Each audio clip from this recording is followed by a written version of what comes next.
Hello everyone, my name is Pooja, work as an assistant professor in MMPG College.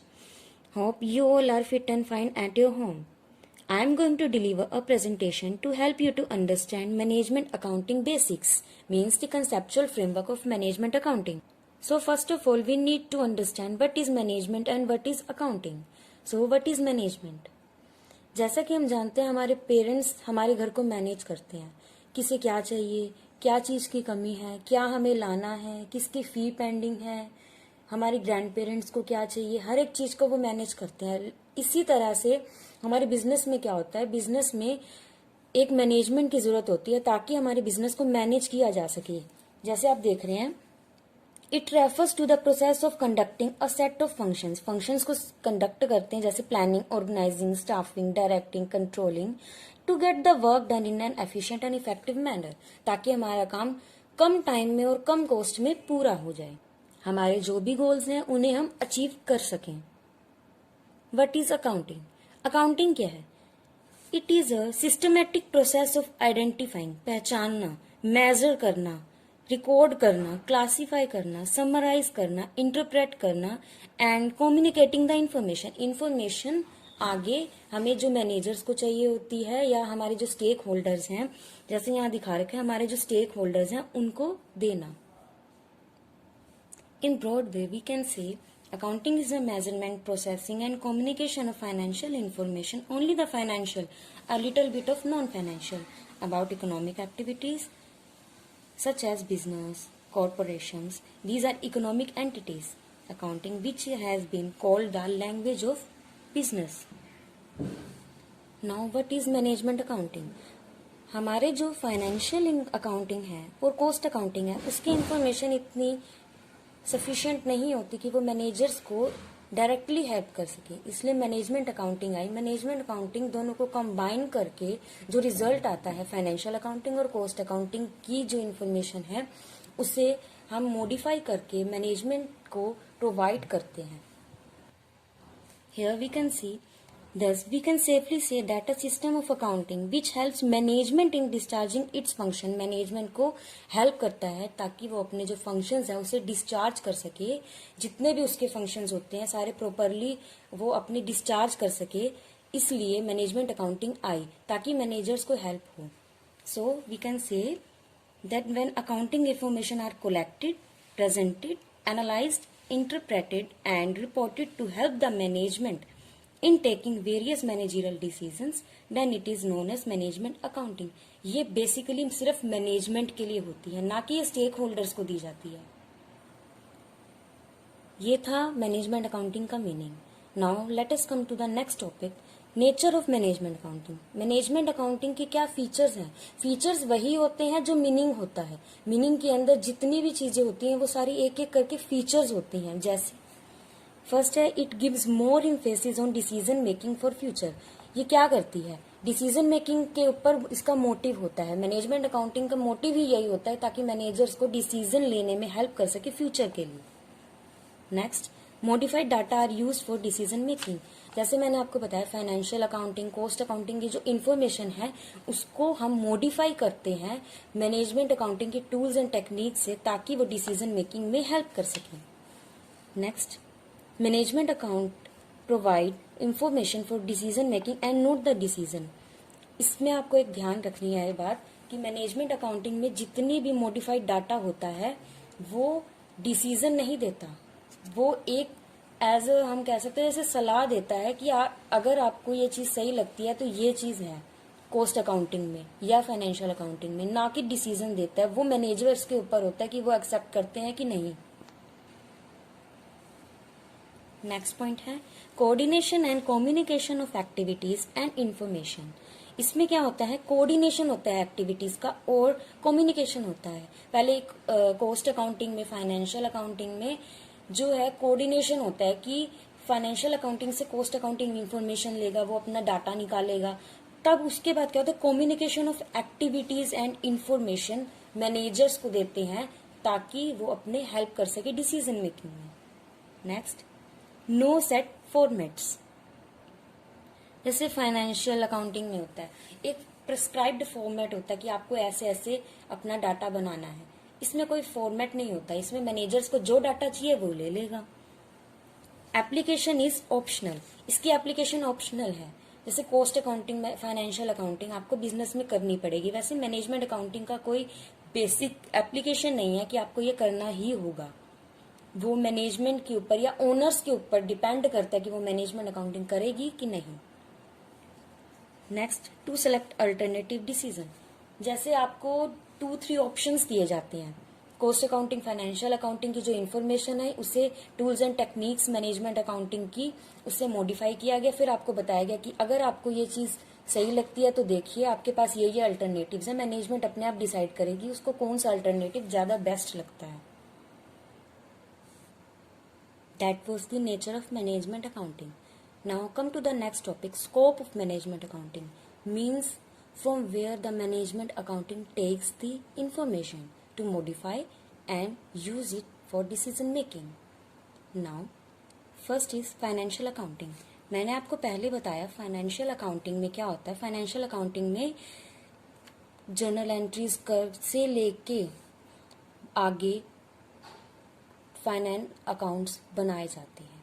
Means financial accounting में क्या होता है, ध्यान से सुने। फाइनेंशियल अकाउंटिंग में हम फाइनल अकाउंट्स बनाते हैं। फाइनल अकाउंट से हमें जो इन्फॉर्मेशन मिलती है वो मैनेजमेंट अकाउंटेंट जो होता है वो यूज करता है ताकि वो मॉडिफाई करे और आगे अपना डिसीजन ले। नेक्स्ट है कॉस्ट अकाउंटिंग। कॉस्ट अकाउंटिंग में ईच एंड एवरी प्रोडक्ट का प्राइस निकाला जाता है ताकि हम ये डिसाइड कर सके कितना प्राइस आना चाहिए और कितना आ रहा है। अगर डेविएशन है तो हम इसे करेक्ट कर सके ताकि हमें लॉस ना हो, हमें प्रॉफिट हो, हमारे जो गोल्स हैं वो अचीव कर सके हम। Next, inventory control. Inventory control में क्या होता है, इन्वेंट्री मीन्स हम कितना परचेज कर रहे हैं, कितना सेल कर रहे हैं, हमारे पास कितनी इन्वेंट्री है, उसको कंट्रोल करना ताकि कभी हमें नीड हो तो ऐसा ना हो कि हमारे पास वो चीज़ नहीं है। इससे क्या होगा, हमारी कॉस्ट इंक्रीज होगी क्योंकि हम प्रोडक्शन कम कर पाएंगे।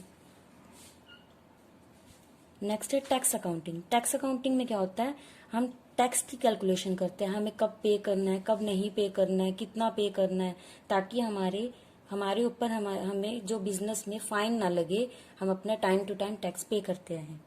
नेक्स्ट है रीवैल्यूएशन अकाउंटिंग। रीवैल्यूएशन अकाउंटिंग में ये होता है कि हम अपने एसेट्स को रीवैल्यू करते हैं। कल जो हमने पहले जो खरीदी थी कोई भी मशीन है उसका आज क्या रेट चल रहा है, अगर उसकी वैल्यू डाउन होती जा रही है तो हमें कितना प्रॉफिट हो रहा है, कितना लॉस हो रहा है करंट सिचुएशन में। नेक्स्ट है इंटरनल ऑडिट। इंटरनल ऑडिट में क्या होता है, हम अपने जो अकाउंट्स हैं वो टाइम टू टाइम चेक करवाते रहते हैं, ऑडिट करवाते रहते हैं ताकि हमारे जो अकाउंट्स हैं वो सही मेंटेन रहे, उसमें कोई भी डेविएशन ना हो, कोई भी मिस्टेक ना हो। लास्ट वन है रिपोर्टिंग। रिपोर्टिंग में क्या होता है, हम रिपोर्ट करते हैं, जिसको चाहिए होती है इन्फॉर्मेशन हम उसे रिपोर्ट करते हैं ताकि वो इसे मीनिंगफुल यूज में ले सके। Now our next topic is importance और significance of management accounting. Means the importance, क्या इम्पोर्टेंस है इसकी बिजनेस में मैनेजमेंट अकाउंटिंग की। वे बेसिकली मैनेजमेंट अकाउंटिंग मैनेजर्स के लिए ही यूज किया जाता है। तो सम पॉइंट्स क्या है इम्पोर्टेंस के।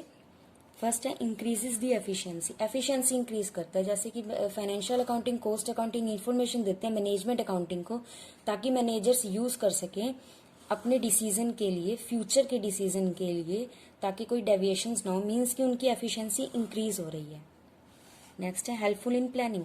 प्लानिंग में हेल्प करता है, जैसे मैंने आपको बताया कि प्लानिंग में कैसे हेल्प करेगा, वो फ्यूचर डिसीजन मेकिंग के लिए आपको इन्फॉर्मेशन दे रहा है। इन्फॉर्मेशन को मॉडिफाई करेंगे तो आपको हेल्प करेगा प्लानिंग में। नेक्स्ट है मैक्सिमाइजिंग प्रॉफिटेबिलिटी। अगर हमारी एफिशिएंसी इंक्रीज होगी, प्लानिंग हमारी करेक्ट होगी तो हमारी प्रॉफिट मैक्सिमाइज होंगी। नेक्स्ट है हेल्पफुल इन ऑर्गेनाइजिंग। ऑर्गेनाइजिंग में हम क्या करते हैं, वर्क को डिवाइड करते हैं, किसको क्या बताना है, किसे बताना है, ये सारा मैनेज करते हैं। तो ऑर्गेनाइजिंग में हेल्प करता है। ऑर्गेनाइजिंग में हेल्प करेगा तो हमें इंफॉर्मेशन टाइम टू टाइम और करेक्ट मिलेगी। नेक्स्ट है helpful in implementing budgetary control, means कि बजट्स बनाना, उसे कंट्रोल करना। पहले बजट्स बनेंगे, हर एक चीज के होते हैं, परचेज बजट, सेल बजट, कितना सेल करना है, कितना परचेज करना है।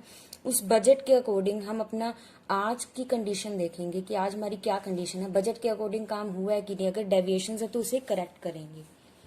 हेल्पफुल इन डिसीजन मेकिंग, मैंने आपको फीचर्स में बताया कि डिसीजन मेकिंग में हेल्प करता है फ्यूचर के लिए।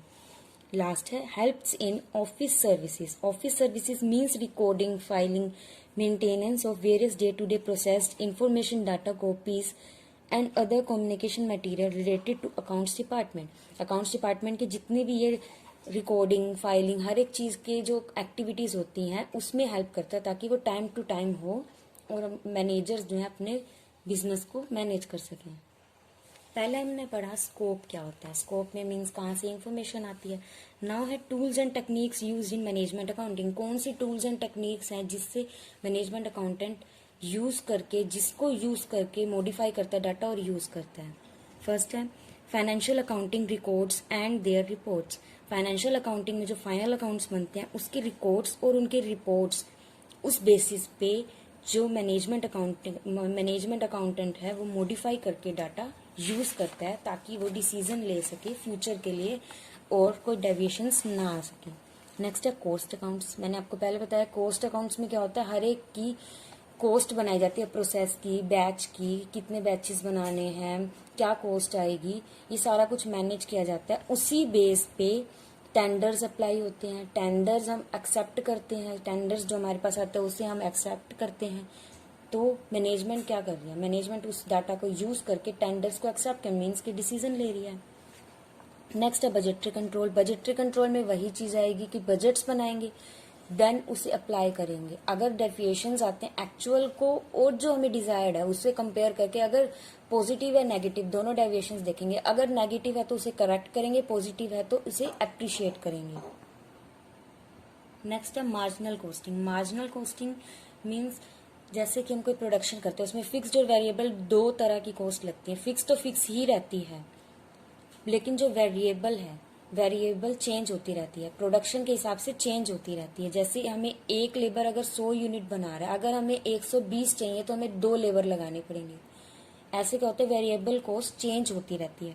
तो मार्जिनल कॉस्टिंग में होता है, मार्जिनल कॉस्ट होती है वेरिएबल कॉस्ट। हम ये देखते हैं कि वेरिएबल कॉस्ट कितनी अप्लाई हो रही है, उसकी वजह से कितनी कॉस्ट आ रही है, हमें कितने कम करने पड़ेंगे मार्जिनल कॉस्ट को, ताकि हमारे जो प्रॉफिट है वो इंक्रीज हो, कॉस्ट रिड्यूस हो। नेक्स्ट है स्टैंडर्ड कॉस्टिंग। स्टैंडर्ड कॉस्टिंग में हम एक स्टैंडर्ड बना देते हैं। स्टैंडर्ड कैसे, लाइक हम कहते हैं कि हमें इतने टॉयज बनाए, हमें 100 टॉयज बनाने हैं। दैट एक स्टैंडर्ड हो गया कि एक लेबर, हमने जैसे डिसाइड किया एक लेबर 100 टॉयज बनाएगा एक दिन में। अगर वो नहीं बनाता है तो मीन्स डेविएशन है, नेगेटिव डेविएशन है, तो उसे हमें करेक्ट करना पड़ेगा। अप्रिशिएट करो उसे, मोटिवेट करो, लेकिन हमें उसे करेक्ट करना पड़ेगा। ये होता है स्टैंडर्ड कॉस्टिंग, मीन्स कि स्टैंडर्ड फिक्स कर दिया जाता है। नेक्स्ट है रिवैल्यूएशन अकाउंटिंग। रिवैल्यूएशन अकाउंटिंग में क्या होता है, रिवैल्यू करते हैं हम एसेट्स को अपने, कि क्या रिवैल्यू है उसकी, आज के डेट में क्या वैल्यू है, पहले हमने किस अमाउंट में खरीदी थी, प्रॉफिट हो रहा है हमें कि लॉस हो रहा है। अगर हम उसे अकाउंट्स में अप्लाई करेंगे तो हमें पता लग जाएगा करंट सिचुएशन में हमें प्रॉफिट हो रहा है या लॉस हो रहा है। नेक्स्ट है इंटरनल ऑडिट सिस्टम। मैंने आपको बताया था कि कॉस्ट अकाउंटिंग और फाइनेंशियल जो अकाउंटिंग है, इसकी इंफॉर्मेशन को अगर हम कलेक्ट करके मैनेजमेंट अकाउंटिंग में यूज करेंगे और उसे ऑडिट करेंगे तो हमें करेक्ट इंफॉर्मेशन मिलेगी। नेक्स्ट है ग्राफिकल एंड स्टैटिस्टिकल टूल्स। जो कॉस्ट अकाउंटिंग है और फाइनेंशियल अकाउंटिंग है, अगर उससे हमें जल्दी से मॉडिफाई करना है तो हम ग्राफ्स को यूज करके या कोई भी हम क्यू थ्योरी को यूज करके हम उसे क्या कर सकते हैं, मॉडिफाई कर सकते हैं फास्टली, ताकि हमें इंस्टेंट डिसीजन मेकिंग में हेल्प हो। नेक्स्ट है management reporting system. Management reporting system में वही आएगा कि मैनेजर्स को रिपोर्ट करना। हमने अब तक की जो प्लानिंग की थी, planning, organising, staffing, directing, controlling, control तक लेके हमने किस लिए किया था, ताकि हम आगे जो जिसको इन्फॉर्मेशन चाहिए उसे हम रिपोर्ट कर सकें। ये थे टूल्स एंड टेक्निक्स जो मैनेजमेंट अकाउंटिंग में यूज होते हैं ताकि वो अपने डिसीजंस ले सकें। I hope this video will be helpful for you. Thank you.